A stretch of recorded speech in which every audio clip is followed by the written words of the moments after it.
So I think as much as there are people, or maybe people in the ANC or in the ANC's orbit, who recognize the problems with this policy and this practice, the leader of the party, and certainly top officials like Gwede Mantashe and others, have comprehensively demonstrated that they are not interested in ending cadre deployment.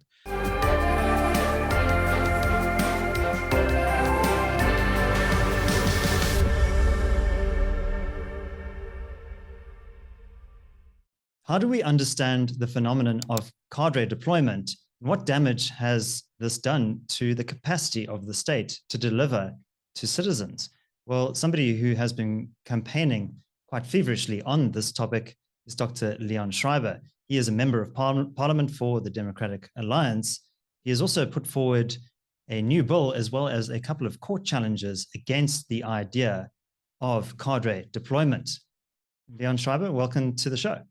Hi, David, and hi to the viewers. It's great to be here. Right. So, Leon, could you explain to us what is this idea of cadre deployment and why is it so pernicious? Right. So, at its most basic level, or at the core of cadre deployment, is the idea that a political party, in this case the ANC, should control all levers of power in society and specifically in the state. That means that the public administration, which is supposed to be, according to the Constitution, independent and impartial, must actually be subject to the control by this political party. So what it is fundamentally about is one of the most basic things that you'll ever learn about in a civics or a politics course, and that is the separation between party and state. Cadre deployment is about erasing that separation and making sure that the state is employed to serve the needs and interests of the party. So it runs completely contrary to the fundamentally democratic notion of a separation between party and state. Of course, the reason why this is so fundamental to democracy is that you may have significant changes in terms of the parties that govern, but throughout that, even throughout political and democratic changes and transitions, the state must remain, and the state must continue to provide services to all the people, not only to the members or loyalists of a party that happens to be in charge. So that's the fundamental problem. And in the case of South Africa, it really dates back as a practical policy of the ANC to the late 1990s, where the ANC was quite open about what they were trying to do. If you go back to those original policy documents, most infamously at the Mafikeng conference in 1997, when the ANC formally adopted cadre deployment, you will see that they very openly speak about their desire to capture all levers of power, and they list everything from the bureaucracy to the police to the judiciary, the public broadcaster, etc. So they've never made a secret of it.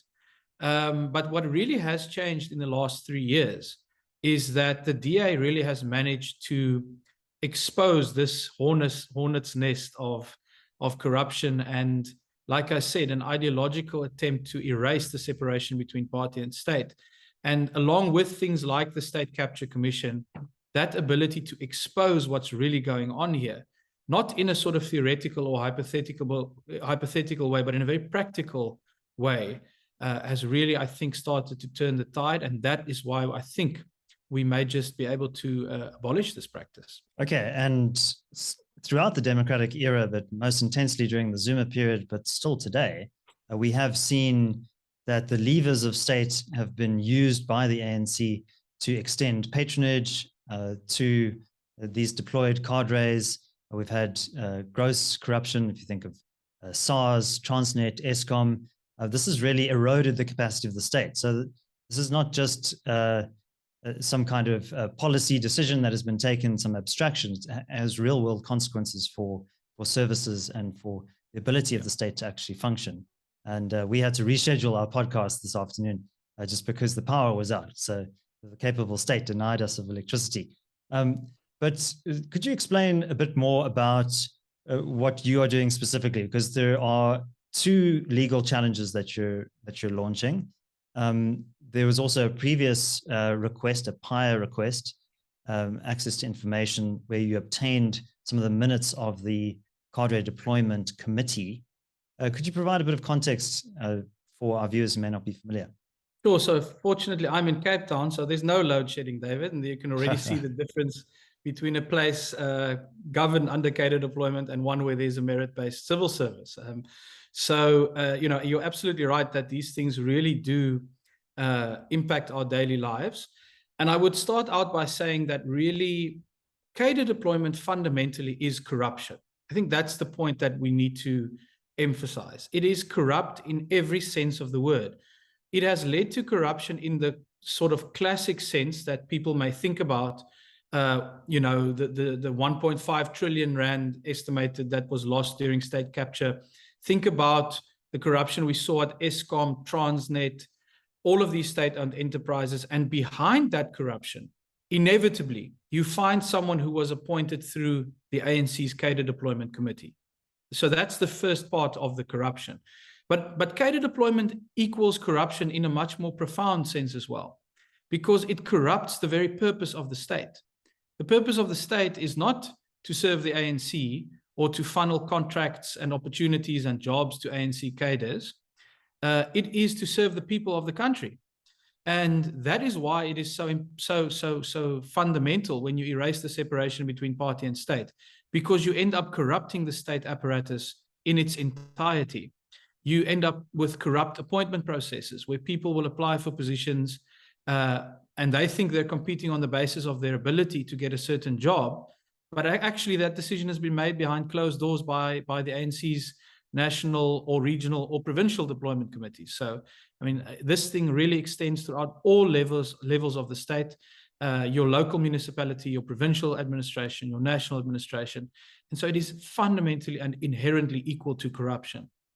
I think then when you draw that through to how one even starts to fight this, because it is such an leviathan that has really spread everywhere.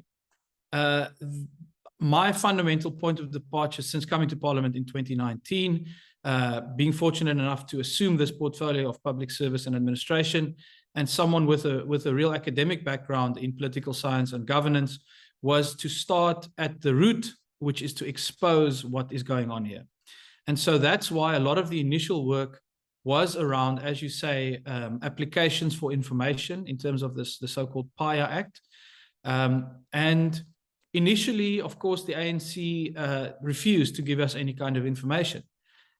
We then wrote to the Zondo Commission and said that if you are serious about understanding the foundation of state capture, you have to investigate cadre deployment. And very specifically, you have to obtain minutes from the meetings from that committee to understand what kind of decisions they took.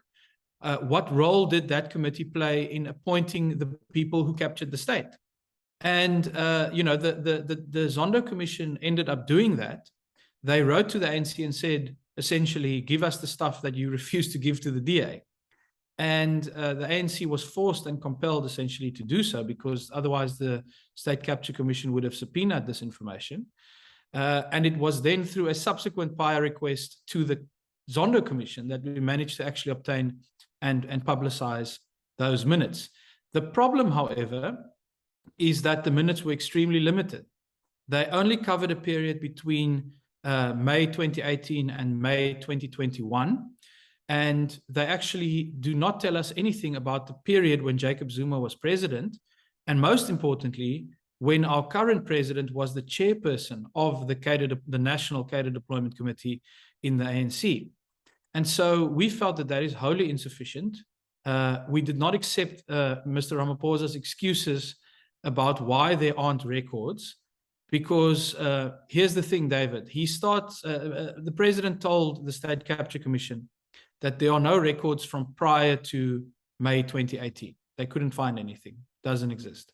But the very first minute, the first agenda item on the first minute of those documents is the adoption of the minutes from the previous meeting. So we know for a fact on the ANC's own documents that there are minutes from prior to this period. And this is a very serious thing. The president was the chairperson of this committee. It appears that he lied about the existence or non-existence of these minutes in order to cover himself, in order to cover up his own involvement in deploying the people who captured the state.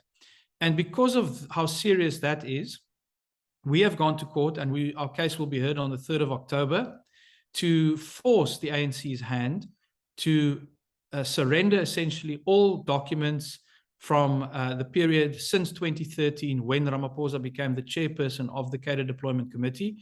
And we've gone much wider than just minutes. We want emails, we want WhatsApp group conversations, we want to know every single point of information that influenced appointments in an illegal and we believe unconstitutional way.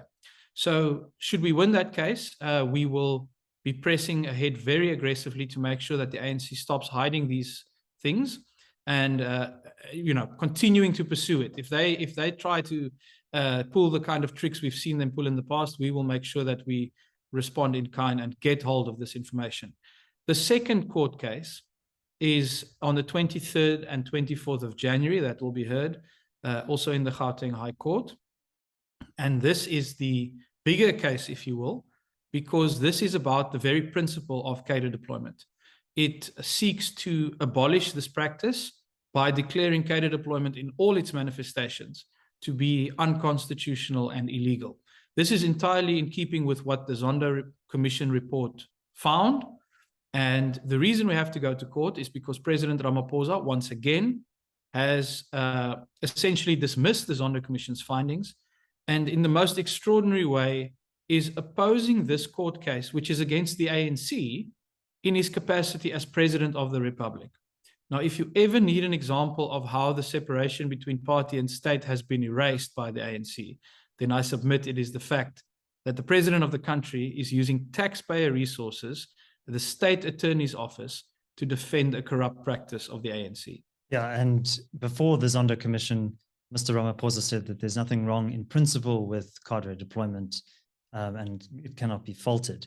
And, I think what you just spoken about, that convergence of the party and the state, I think is the primary problem here. And in many respects, that is an extension of the philosophy of the ANC, the National Democratic Revolution. It's very command and control kind of philosophy, wanting to centralize all power in the hands of the party and then use that power to affect certain outcomes in society. But the more they do that, the less capable the state actually becomes, which is quite an irony. So I just wanted to look at some of the findings of the Zondo Commission. And, as you pointed out, there's a clear contradiction with the Constitution. And there is Section 197 of the Constitution, which states very clearly that no employee of the public service may be favored or prejudiced only because that person supports a particular political party or cause. I mean, that seems to be quite clear-cut to me.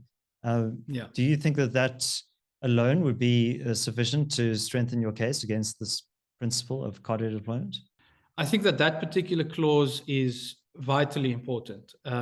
It is central to the case that we have built, but it is not the only factor that we're putting to the court. So you're absolutely right that insofar as cadre deployment advantages those applicants for positions or promotions on the basis of their loyalty to the ANC, that is clearly in contradiction to what you've just read from the Constitution. And so I think that is very, very clear. And it's quite astounding how difficult it is for the ANC to understand this point. But our case goes further than that. We argue that a number of fundamental constitutional rights are at play here. The right to equality, for example. If you and I both apply for a job, but you've got the inside track because you're favored by the ANC's deployment committee, and the person making the appointment receives an instruction to appoint you, regardless of whether I may be the better applicant, that fundamentally violates my right to equality. And just think about how many times that must have happened over the last 30 years. Because, as I said, this practice does not only exist at a national level, it exists in all 9 provinces in the form of provincial deployment committees. And we also know it exists in the form of regional deployment committees that interfere with appointments to municipalities. This is not DA speculation. This is contained in the minutes of the ANC's National Deployment Committee. They clearly reference the provincial and regional committees as well. So we are talking about thousands, potentially hundreds of thousands of applicants over a 30-year period who have sought to enter public service because they have the skills, because they want to contribute to fixing South Africa, who have been denied that opportunity because they happen to not be loyal cadres of the National Democratic Revolution and the ANC. And that is a profound constitutional injustice. We extend the argument to also say that the rights to basic services and things like healthcare, education, etc., that are codified in the Constitution were also violated by this policy because of the way in which it led to corruption and failing service delivery. And then there's also a very clear sort of labor relations angle to this, which the Zondo Commission also emphasized, that's linked to the idea that people are not getting a fair opportunity for employment. And then finally, we actually also frame the case in terms of the Public Service Act. And we ask for one of two things. We say that either cadre deployment must be inconsistent with the Public Service Act, because the Public Service Act in no way provides for a political party to influence appointments in this way. Or alternatively, we say that the Public Service Act itself must be declared inconsistent with the Constitution because it failed to prevent cadre deployment. So that's going to be quite an interesting argument before the court. I can say that the responses we have received from the ANC thus far has been absolutely dismal, to put it bluntly.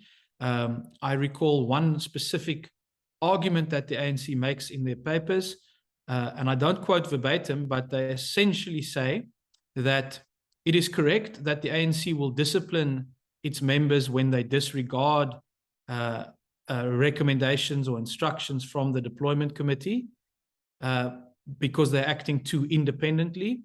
And then it says, but that is exactly the kind of independence that the ANC expects in terms of its commitment to the separation between party and state. So it is completely in a corner. It does not have an argument to get out of this. And so, really, this should be the moment. This should be the moment that we start to undo this process. Okay, well, I think that litigation is going to be really fascinating to watch. But parallel to this, you've also been quite busy in your parliamentary portfolio committee. You have submitted a private members bill, the End Cadre Deployment Bill, as it's colloquially referred to. And that was unceremoniously shot down in the committee. And I recall in my reading in preparation for this, the portfolio committee chairperson, his name is Tiota James, said that unfortunately Judge Zondo is not governing on our behalf. This is a quote.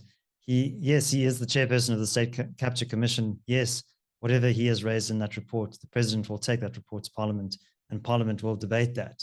Are you optimistic that that parliamentary debate will be fruitful? I sense not. And do you think that this bill is just going to die a quiet death in the National Assembly?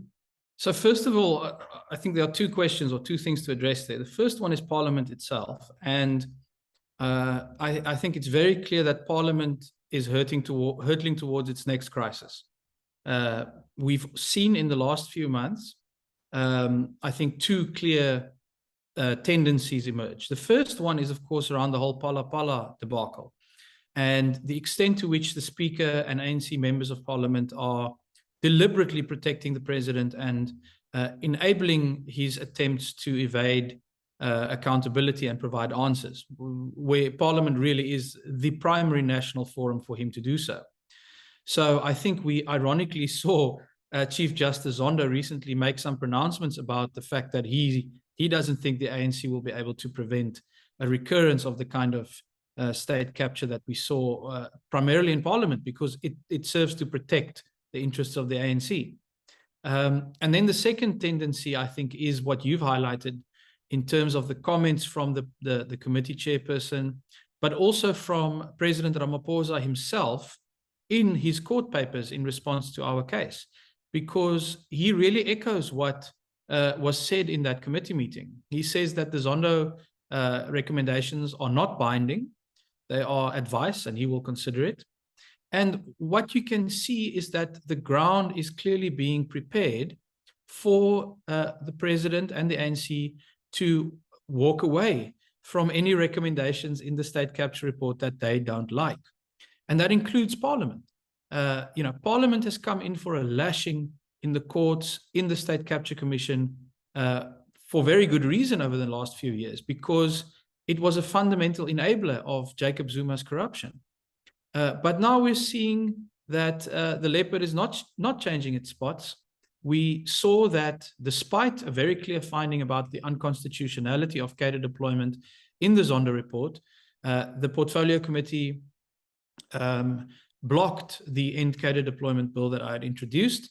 And what was most fascinating is that despite the fact that a range of civil society organizations had made submissions on the bill, despite the Zondo Commission's report, despite the years of work that went into formulating this bill, and one of the presenters very explicitly praised the legal work that went into this bill. I mean, it's really something of a very high standard. The ANC essentially made irrelevant arguments and eventually said, well, there's nothing wrong with cadre deployment, so we don't need this bill. It's quite extraordinary to see their ability to, on the one hand, talk about the State Capture Commission and how they're going to implement recommendations and how they're going to renew. And in the very same meeting, in the very same breath, go on and say, but these things aren't binding, there's nothing wrong with cadre deployment, and essentially rubbish the process in that way. So that bill has not made it past the committee. We will have one more big debate about it in the National Assembly, where individual parties, will have to declare their position on this. And I think that's going to be a very important moment, because it will show which parties are actually willing to put their money where their mouth is when it comes to corruption. It's clear that the ANC will not support this bill in the National Assembly. But, as our politics becomes more competitive, I think it's very important to also see where other parties stand, because we're seeing more and more parties in coalitions, getting into government. And we need to understand whether they are going to continue this phenomenon of cadre deployment or not. So the DA is obviously going to be very strongly in favor of this bill. But we also invite other opposition parties who are serious about actually fixing South Africa and not simply repeating the mistakes of the ANC to also come out in support of the bill when we have that debate in Parliament. So yes, unfortunately, this one is not moving forward. Maybe we can talk a bit about what was in it, David, because I think it goes to the point about how we fix this system, not only abolishing that which is bad, but actually fixing what has been broken by cadre deployment. Well, yes, this is the Solutions Podcast. I'm eager to hear, but just a reflection on what you just said. I think something that has exacerbated the problems that you've spoken about with regards to cadre deployment is the party list system as well, that incentivizes MPs to obey their whips a bit more strongly, and even maybe consider the pronouncements of Luthuli House to be more important than serving their constituencies. And I think also in many respects, this has actually damaged the ANC internally as well. There's this illusion of control, but actually it means that all of the stakes, all of the access to resources, etc., happens within that committee. So you need to capture that committee in order to advance yourself. Instead of there being a fair, transparent process where you apply to run a Chapter 9 or a parastatal, you now have to go within the kind of the dark, smoky corridors of Luthuli House. And I think ultimately that's undermined the interest. And we have seen ANC stalwarts like Barbara Hogan make critical comments about cadre deployment. Ronald Lamola, the Justice Minister, he kind of said cadre deployments, it's okay in principle, but sometimes we don't deploy the best cadres. Do you think that maybe sentiment is starting to change within the ANC? And then we'll get back to the bill. I think that the president has pretty much shut the door on that.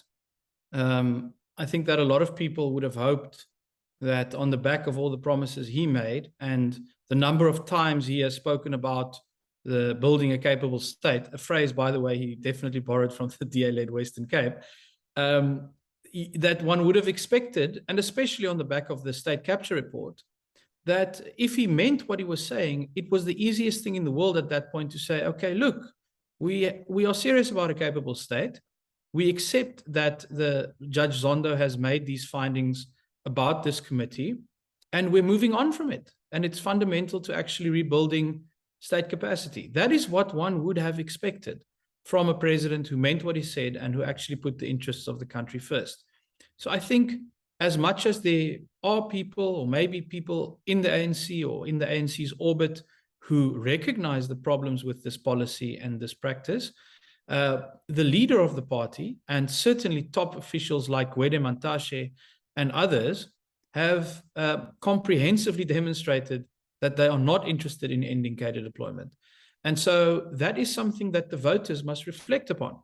Voters who supported President Ramaphosa because he promised a range of reforms, he promised a new dawn, must think long and hard about how they would square that promise with the fact that the president is viciously defending the practice that is at the root of state capture.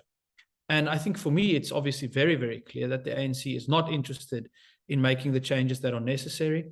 And frankly, now we've reached quite an extraordinary situation on this issue, because the DA currently at national level is in the opposition benches. We are the official opposition. But should we win this case, I think there's a very strong argument to make that the DA would have done more to fix the state, even while being in opposition, than anything that the government has actually ever done. And I think that would be really an extraordinary contribution to South African society from a party that is not yet in government at national level and does not yet control the true levers that we can pull to fix the state in the classic sense. But should we win this case, it will just go to demonstrate that an effective opposition does not have to be limited to complaining or saying there's this and this issue. But if we win this case, we would actually be fixing the state in a very, very fundamental and profound way. And I think that that is a major contribution we can make from the opposition benches. And frankly, if we can do that from opposition, just imagine what we can do if we actually get into government. So in the bill that you put forward to the portfolio committee, one of the proposals there was to criminalize this practice of cadre deployment and essentially to have apolitical appointments to the civil service. How practical is that? How realistic would that be? Yeah, so I guess linking to the what I just said on the previous issue is, if we can win the case, then I think we would have demonstrated that we are very serious about fixing the state, and this is what we can deliver even from opposition. But then it will be very important to actually get into government, because the things that are contained in the End Cadre Deployment Bill are very doable. They are, in fact, considered international best practice in many cases. But the reason that we are not able to implement them right now is because the ANC still has a majority. And that's where the next phase of this fight will be. It will be critically important to get the principle settled that this practice is unconstitutional and illegal.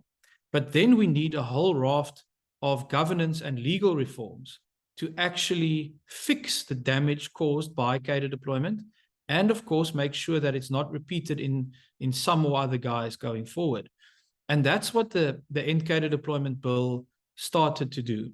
So you're right that it would have criminalized, if you were able to demonstrate that a selection panel made a certain recommendation and that was overruled because of interference, then the person who interfered would have gone to prison. It would have also barred the practice of political office bearers, so people who hold positions in political parties at any level, from working as public servants. This separation is a critical one that we have to make. You can either be a politician or you can be a public servant. You can even change your mind and reverse that, but you can't be both at the same time. That is a very important thing for us to wrap our heads around. We've started to see some positive movements in this regard at municipal level, where the new Municipal Systems Amendment Act actually does exactly this. It says that office bearers, people who hold leadership positions in political parties, may not work in the administration in municipalities. So the End Cadre Deployment Bill wanted to do the exact same thing at provincial and national level. It also wanted to criminalize interference. And then very importantly, it wanted to enhance the independence of the Public Service Commission and at the same time expand the powers of the Public Service Commission to actually become the custodian of meritocratic good governance in South Africa. So the PSC would have received a very clear mandate to enforce merit-based appointments throughout the civil service. And in cases where that does not happen, it would have gotten certain remedial powers, like the Auditor General recently received. So these were the proposals in this initial bill, but I think there's more to do. So in terms of the solution, this would be a critical start, and this is really something that everyone who made any kinds of inputs on the bill agreed with, that this is a very strong foundation and beginning. And that's why it's so sad that the ANC did what they always do, which is to abuse their majority. But then beyond this, I think there's a very important task ahead for the next government. And that is to go and look at things like entrance exams, merit-based entrance exams. So a minimum threshold that anyone who wants to go and work in the public service should be able to meet. Again, standard practice in many countries in Europe, even in places in South America like Brazil, India. These are accepted practices that you must demonstrate a certain level of competence in order to go into public service. And that would begin to avoid the situation we've seen recently, where something like a quarter of senior managers in national and provincial departments do not hold the qualifications that their positions require. That's cadre deployment. That is the fact that there's no enforcement mechanism, and it's playing out on a daily basis. So things like entrance exams, things like civil service training institutions, creating an esprit de corps, it should in reality be a prestigious thing to be, especially a senior civil servant. If you look again at other jurisdictions, being someone of stature in the public service is a respected and sought after position. It's not a place where you get ridiculed for being corrupt and incompetent, as is the case in South Africa. And so we really have to start cultivating that through things like proper entrance exams, through things like enforcing merit-based appointments, and the kind of training that we provide to public servants. So this is the big package. These are really the fundamental reforms, the state building that we need to do, that goes far beyond politics and actually ensures that when you go to Home Affairs and you apply for something, you get it, and you don't stand in a queue and then you get told the system is offline after a whole day of queuing. Load shedding, water problems, all of these things that we're experiencing will not be fixed by politics alone. Politics must create the environment for a proper civil service and a functioning state to fix those problems. So those are really, I think, some of the comprehensive reforms we have to look into. But I think, at least from my point of view, a critical point or a critical part of the journey that we're on is to say phase one is really about abolishing cadre deployment and establishing the principle. And the sooner we do that, the better, because we need this phase to be finished by the time the 2024 elections roll around, and we hopefully find our way into provincial and national governments in more places. Because the sooner we can rid ourselves, in law at least, of cadre deployment, the easier it will be for that incoming new government to make the kind of reforms that I've been speaking about. And so I think that is very important for viewers to understand. The DA is not sitting and waiting for 2024 to happen and sort of hoping, maybe something won't happen. We are actively laying the groundwork by going right at the heart of cadre deployment to ensure that a new government that comes in, that we are determined to be part of, will actually be able to fix the state and not spend another 5 years ruminating about whether cadre deployment is good or bad. We need to move beyond that, and I think that's what we will prove in these upcoming cases. Yeah, a friend of mine once worked at the UK civil service, and she went through a grueling set of exams and rotations, and she later went on to kind of work for management consultancies and global institutions. So there's clearly that institutional culture and of excellence that we need to cultivate. But I think the institutions follow from the political culture, actually. And, I think we need an ideological or an attitudinal shift in terms of the way that we think about politics. Politics is not just about capturing the state for the people. It's actually about basically you are a judicious manager of state resources, you're a representative of the electorate who've put you there.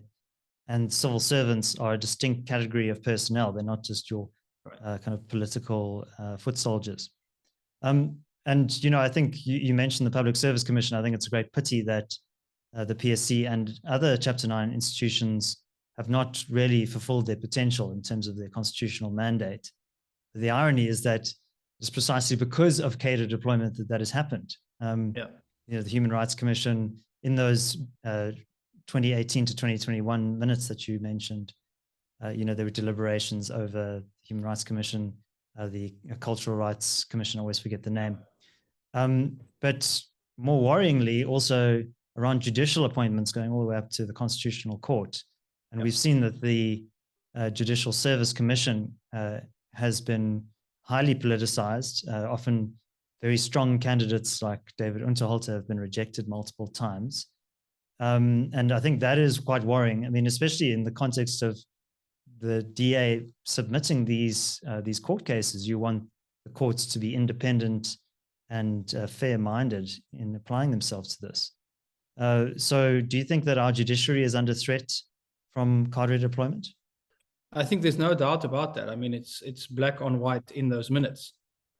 So I think the point, though, is that this should heighten the urgency of getting this done, because I don't think it has reached the point yet where we wouldn't feel confident taking this case to court. But there's clearly a very real risk that this may happen in future, and so we need to essentially firewall the judiciary now, on the understanding that there is a clear assault going on, not only from the Zuma years. These minutes are from the time that Ramaphosa has been president. And he clearly finds nothing wrong with the idea that his deployment committee would sit and decide who should become judges in the Constitutional Court. Absolutely outrageous and unacceptable to any Democrat. So, I think we have a limited window still of actually implementing these reforms, because there is still some independence, sufficient independence in the judiciary. But I think you'd be fooling yourself to think that if the governing party is interfering with appointments to the courts in this way, that you can go on forever like this. You clearly can't. And so I think it only serves to heighten the urgency of this case. And I think the other point you make about interference with Chapter 9 institutions that are supposed to be independent, this is exactly the problem, that because appointment processes are so fundamentally broken, none of these institutions can guard against appointment processes being fundamentally broken. And you go down this vicious cycle of just spiraling corruption and maladministration. And that's why it is a historic pity, in my view, that the Public Service Commission had its teeth pulled in the 1990s. I mean, if you look at the interim constitution, the Public Service Commission had quite substantial powers to enforce fair appointment processes, but it really was neutered. And in the final constitution, it doesn't have the kind of powers you want it to have. And certainly in the Public Service Commission Act, the piece of legislation that governs the PSC, it has nowhere near the kind of independence or powers that it should have. So yes, there is a very real risk.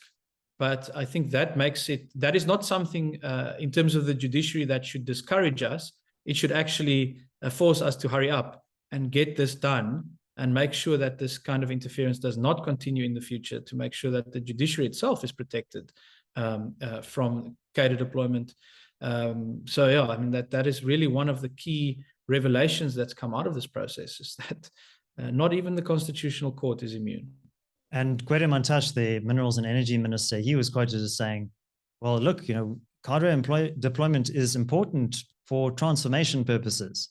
And if you go back and study some of the original documents from the 80s, the ANC under Oliver Tambo was saying, look, we're going to be faced with this all-white male civil service. We need to make it more racially representative.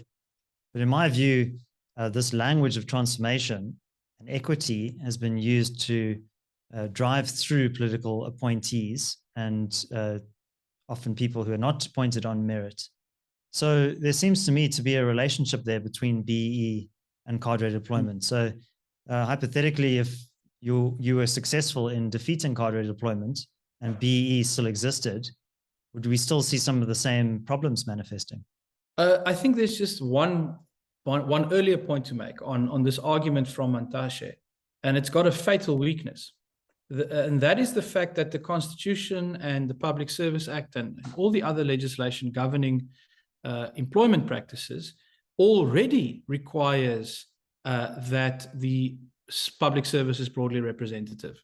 So there are already legal instruments in place to attain the goal that Mantashe suggests cadre deployment is trying to attain. And so there's no need for another layer of especially political party interference if what you're trying to achieve is something that's already set out in law. The irony, of course, is that because the ANC only looks at representation in terms of race, and we know this, they miss the reality that the public service has become vastly unrepresentative of South Africa, because the public service looks more like the ANC than it does like South Africa. The people who are at the top, the managers, the board members, they are not representative of the people of South Africa, and certainly not of the skills that we have in South Africa. What they represent is the pool of ANC cadres, because that is what the system was set up to reflect. And so in that sense, the great irony is that the ANC has made the public service profoundly unrepresentative of South Africa, and perhaps even in that sense, too, has violated the Constitution, because representation certainly cannot only be limited to the idea of skin color. I think that the point about BEE is an important one as well. I do think that if we win this case and we get the kind of orders we are looking for against cadre deployment, it would be very difficult to use the existing BEE legislation as some kind of replacement for deployment, because what we're talking about with cadre deployment is actually a mechanism. It's a committee of 11 members that get together in those smoke-filled back rooms at Luthuli House and says, appoint person X and person Y and person Z in these different institutions. So that is a mechanical practice that we hope to outlaw and abolish. So you can't then go and create the same committee again, even if you talk about BEE legislation, because that practice would be abolished. And mind you, it would extend beyond the ANC, because it's about the principle here that no party should be able to do this. And so I think it would be difficult to sneak it in that way. But there is a bigger question about BEE. And here I raise something that really still, after all these years of this, managed to shock me quite a bit, was that President Ramaphosa said in his court papers that cadre deployment is also practiced in the private sector. And this was, in my view, an incredible revelation. He in a section of his court papers, funded again by you and me and other taxpayers, set out a case of what ANC cadre deployment supposedly is. And in the section where he describes the different institutions that are subject to deployment, he explicitly says that leadership positions in the private sector are also discussed and decided at the deployment committee. Now that opens up a whole new kettle of fish, because what we had known in the public domain for many years was the impact on the public sector and the idea that the ANC wanted to capture and control the levers of state. But if we have a situation now, and I'm in the process of probing what the reality is behind Ramaphosa's statement, which he made under oath, by the way, of the private sector actually also being subject to this. So what it conjures with me is the idea that, BEE in combination with some kind of recommendation from the deployment committee leads to a decision of someone who should be heading a bank or a big corporate, or that's how I can, and I think most reasonable people would interpret what the president said in those court papers. Then we're talking not about state capture, but we're actually talking about country capture here, because that would suggest that even the private sector itself, which in many ways has been surprisingly patient and willing to cooperate with the ANC in this stitch up of, big business and big government and big labor. Perhaps we're looking at a piece of the puzzle that explains why that relationship is so overly cozy in many cases. But like I say, this is something that I'm probing at the moment. We'll get more information out to the public as soon as we can. But I think that is a very important piece of the puzzle. If you want to also understand BEE and its links with the ANC and why it is actually elite empowerment more than anything else, this may be a big part of the answer.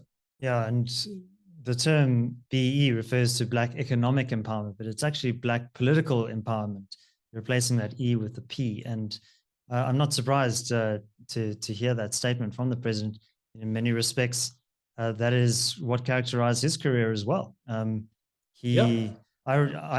It was quite a while ago, the late 90s, but I distinctly remember when he fell out with President Mbeki, the language that was used to describe him was that he's being deployed to the private sector.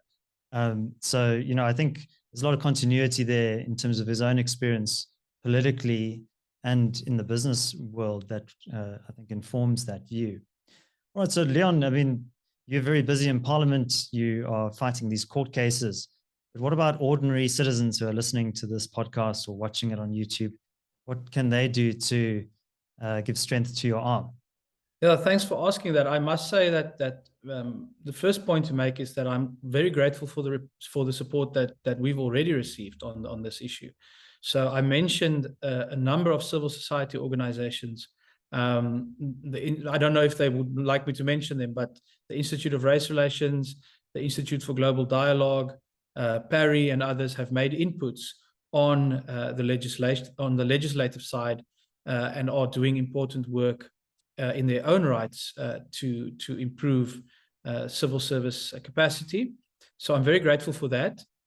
We also have received word that AfriForum will be joining the court as a friend of the court in our case in January, the big one. So they have really come to the party, and we're grateful for their support in this as well. And I think then when it comes to citizens, we ran a petition and actually a comment period on the end cadre deployment bill. And I don't remember the exact figure now, but it was tens of thousands of people who actually supported that. So once again, if you are one of those people who supported the DA's work to end cadre deployment, it is also your voice that has been disregarded by the ANC in this ridiculous way in Parliament. And I think that should serve to galvanize all of us to continue this fight against cadre deployment. But I think the single most practical thing, or let me say there are two really practical things that people can do. The first one may be very important after we hopefully win the court case, the big one on the principle. And that is that people who have been disadvantaged by this system and who have evidence of it should please approach me or the DA or their local DA representative, because I really would like us to get to a point where we can take individual cases and say that a person applied for a certain position, they clearly were the best candidate, but they were refused appointment because of the deployment committee's instructions. So we will be able to cross-reference that. That's why that Paya case is so important, because once I get hold of the records, we can actually check in individual cases beyond the 3-year period that we have at the moment to see where people were disadvantaged when they applied for positions. So I think the bottom line point for the public is this. We are going to have to speak out. If you have been subjected to unfair labor practices in the public sector because of cadre deployment, go to the CCMA and challenge it on that basis. Approach the DA so we can assist you with that. And we really need to get to a point where people are no longer afraid to say, well, if I do this, then the ANC is going to, block me in future. The ANC is not going to be around forever. The country is more important than that political party. And that leads into the second biggest thing that people can do.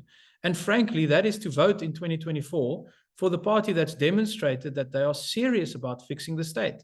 That's not only talking about politics and, the intrigues that go with the day-to-day of our political environment, but that's actually putting its money where its mouth is to fix the state. And that's why my earlier point about, I think, I'm very proud of the role that the DA is playing. We are not sitting on the opposition benches and saying, oh, cadre deployment's bad, there's nothing we can do about it. We are actively fixing the state, and we will do so if we win these cases, even though we're still currently on the opposition benches. And if we can do that for you from opposition, just imagine what we can do with your vote if we're in government after 2024. And that's going to be the really critical turning point to go from abolishing cadre deployment to actually fixing the state and making sure it never happens again. Yeah, and the DA has run the city of Cape Town and other areas, municipalities for quite some time, but is also now in coalition with a number of other parties in Johannesburg, Pretoria, Ekurhuleni, Nelson Mandela Bay as well. Do you think that your coalition partners are approaching this matter with the seriousness that it warrants? And how are you managing those relationships, trying to convey the stakes of ending this kind of policy of corroding the civil service? I think that's a great question. And let me just start by saying we're not in government in Nelson Mandela Bay yet, although I know there's a lot of work going on to save the residents of that city from the ANC. So we're working on that one. But I think to your question, look, the coalition agreements that were reached in all of these places where we're in government with other parties is very explicit about the separation between party and state and about the non-negotiable value of good governance for the DA. And, you know, we are committed to this because in the Western Cape, in a place like Cape Town, where we've had, years and in some cases decades in government now, you can see the difference it makes when there is no cadre deployment committee in the DA saying to the mayor of Cape Town or to the premier of the Western Cape, this is the person you should appoint. That doesn't happen in the DA. And you can see the results. It means that you end up with fair selection processes where people are appointed on the basis of merit to do the job. And that is why service delivery is so much better in these places. So that is a principle that absolutely we want to, and we are transferring to those coalition environments. And it's really a fundamental red line, non-negotiable for the DA. And you've seen that in all of those coalition agreements. Whether that means that all of the other parties who are in government in coalitions are equally as committed on this principle, I won't be able to answer for them. But I think that's why it's so important that there is a vote coming up in Parliament on this matter. And I think we'll see the stances of a number of parties in that particular case. But we mustn't fool ourselves about this. The ANC is not the only corrupt party in South Africa or in the world. Other parties that get into coalitions, especially we've started to see it in ANC-run coalitions, where you'll see smaller parties helping the ANC get over the 50% mark, and then demanding that their people be deployed to positions in the administration, which is exactly the same thing as the cadre deployment practiced by the ANC. So it is something to guard against. I'm not convinced that all of the other smaller parties really do share the DA's commitment, but that just means that we have to work even harder through our coalition agreements and those structures to enforce this ban on cadre deployment where we're in government. And again, that's why this court case is so important, because once we can get it established in law, it will also make it much more difficult for those other parties who may, be looking at the 2024 election or looking at municipalities with little dollar signs in their eyes to say, hey, here's the line, here's the principle, and it's been firmly established in law that this cannot be done and that we will act against you if you do this. So I think it all fits into that bigger context of starting to undo the damage that has been caused by this practice. And I'm optimistic that by 2024, we'll have made serious progress on this. And hopefully with a great election result in 2024, we can really fix ourselves and get this country ready for the future. Dr. Leon Schreiber, I wanted to thank you very much for coming onto the Solutions podcast. We often talk very glibly about a capable state, but getting there is going to be very challenging indeed. But I think what you are proposing is just one step in that direction. So I wanted to thank you very much for sharing your ideas with us. Thanks, David. It's been a real pleasure to be here. If you enjoyed this conversation and you're watching on YouTube, please do give this video a like and subscribe to the channel. Also leave your thoughts down in the comment section below. And if you're listening on your preferred podcast platform, please do subscribe there as well and leave a review. That really helps the show to grow. My name is David Ansara. This is the Solutions Podcast. Until next time, take care.